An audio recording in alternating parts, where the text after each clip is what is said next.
Today we celebrate this beautiful feast, Christ, King of the universe. Isn't that just an epic title? Lord Jesus Christ, King of the universe. So this is the last Sunday we have in ordinary time before next Sunday we already begin Advent. So we're taking the corner to prepare for Christmas. So it's fitting that we stop and ponder the kingship, the lordship of Christ, King of the entire universe. I had a special time this last week. I gave a little church tour to some of our littles. Maybe they were kindergarten or first grade. They're part of the catechesis of the Good Shepherd program here that we have. And they do a beautiful job just bringing children into wonder. How do we contemplate the gift of our faith? And part of that is each of us three priests, we get a chance to give a tour of the church to these little children. And it was so beautiful just to see how they're struck with wonder as they come into this space. We get a chance to let them come up here into the sanctuary. But I always, when we come in, we start at the font and remind them why we use the holy water. What does it remind us of? It reminds us of our baptism, that we are claimed under Christ the King. We are claimed for Him. And then as we come forward, we all practice genuflecting together. You know, the little ones, we need to practice. Why do we genuflect? How do we genuflect? Which knee do we go down on? What's all the significance?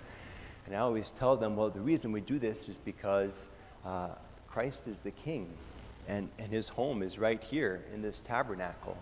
So we're genuflecting to Christ the King.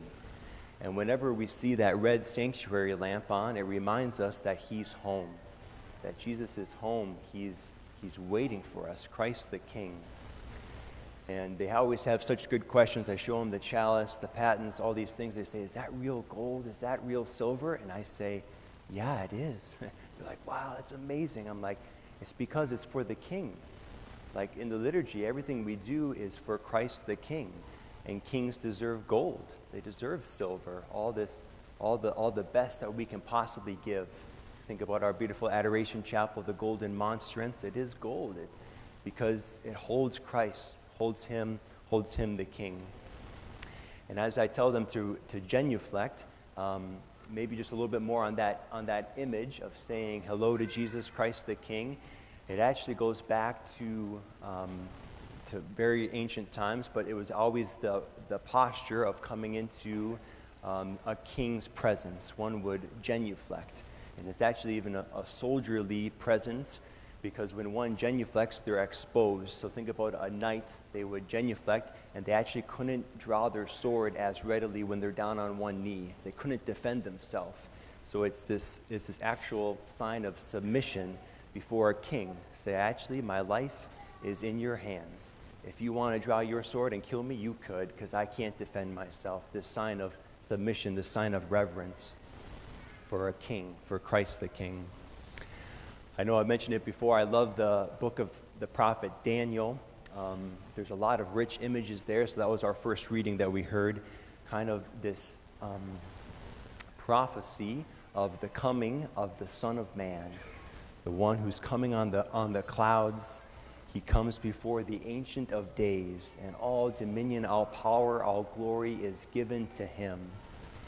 And it's interesting to note that this exact chapter in Daniel is what Jesus actually quotes in the Gospel of Mark that ultimately leads to His crucifixion. So sometimes I think of, Jesus, could you be a little more clear in the Gospel? People are asking, who are you? What have you done? Have you come here? Are you the one we've waited for? And sometimes He gives the answer. Sometimes it's a little cryptic. But in the Gospel of Mark, chapter 14, verse 32, He says point blank, they say, are you the Christ, the one we've been waiting for? He says, I am. And you will see me coming on the clouds. And He quotes this passage from Daniel saying, I'm the fulfillment. I'm the one you've been waiting for. And the priests and the scribes, they tear their garments. They say, this man is blasphemed. And it leads to his crucifixion, to His cross. But this kingship, this lordship of Christ our King. I better get my notes here, otherwise I'll keep rambling. Here we go. St. Ignatius of Loyola speaks about this term of the two standards of Christ. And it's a military image. If we continue with this image of Christ as king, he talks about in our life as Christians, we have to make a choice to live under the standard of Christ the King, or we can find ourselves in the camp of the enemy. There's two standards. And I know for a lot of us, we think, well, of course, we want to be in the camp of Christ the King. We want to be underneath his banner, want to stay with him. But Ignatius says sometimes it's a little trickier. We find those parts of our hearts or parts of our lives where it's like, dang, in this area of my life, I'm kind of aligned with the camp of the enemy. I'm kind of with my bitterness or my unforgiveness, my resentment, that I actually need conversion here to make sure all the areas of my life I'm under the standard, the right standard of Christ the King. So a question perhaps is, what does it feel like, or what would it look like to live under this standard? What does the kingship, the lordship of Christ give to us, allow us to live in, allow us to participate in? I guess one term or one way of explaining it is that his kingdom is expansive. The kingdom of Christ is large. It's expansive. It doesn't have limits. It creates a horizon where things are open to wonder, to beauty, to intimacy, to excitement. I was reading a good novel earlier this week, and I was struck by how this character in the novel talks about the gift of friendship and love. He says that this person I met helped awaken in me love. And when I was in his presence, the whole world was richer. There was depth.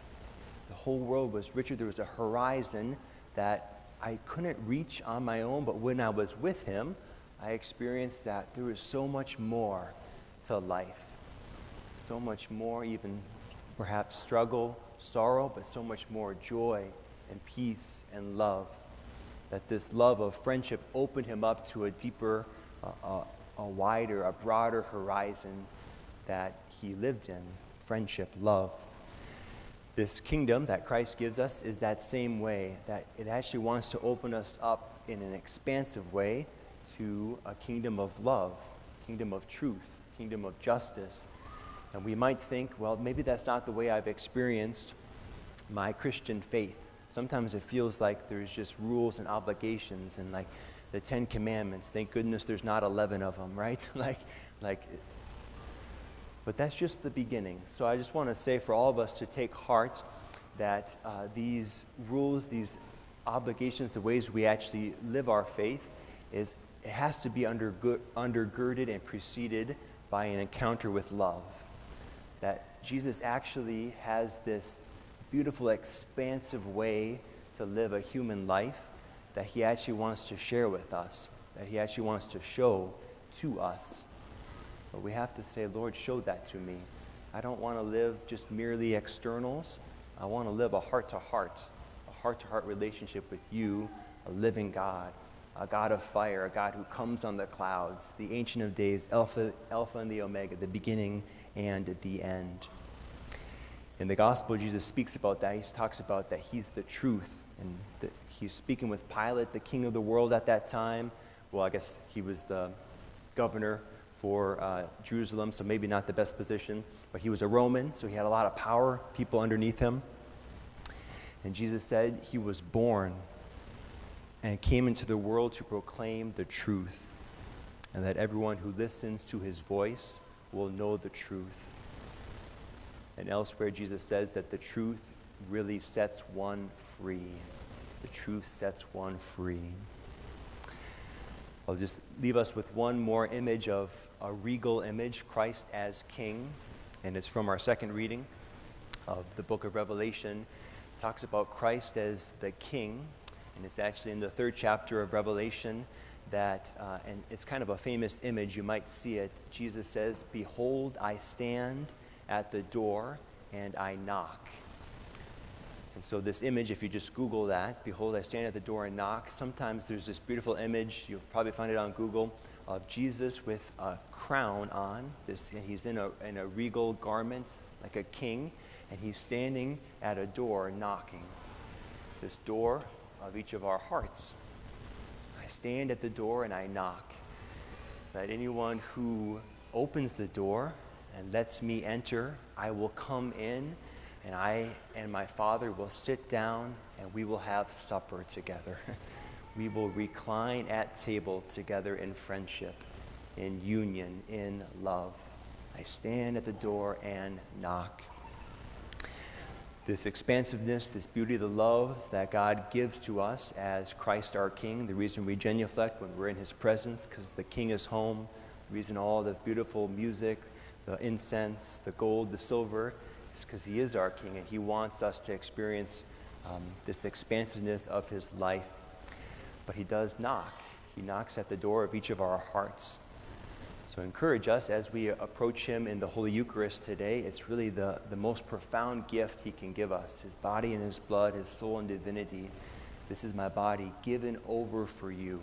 He doesn't hold anything back from any of us. And as we, in the Mass, we are on our knees when this is proclaimed, behold the Lamb of God. We're in this position of submission. Say, Lord, I actually hand over my life to you too.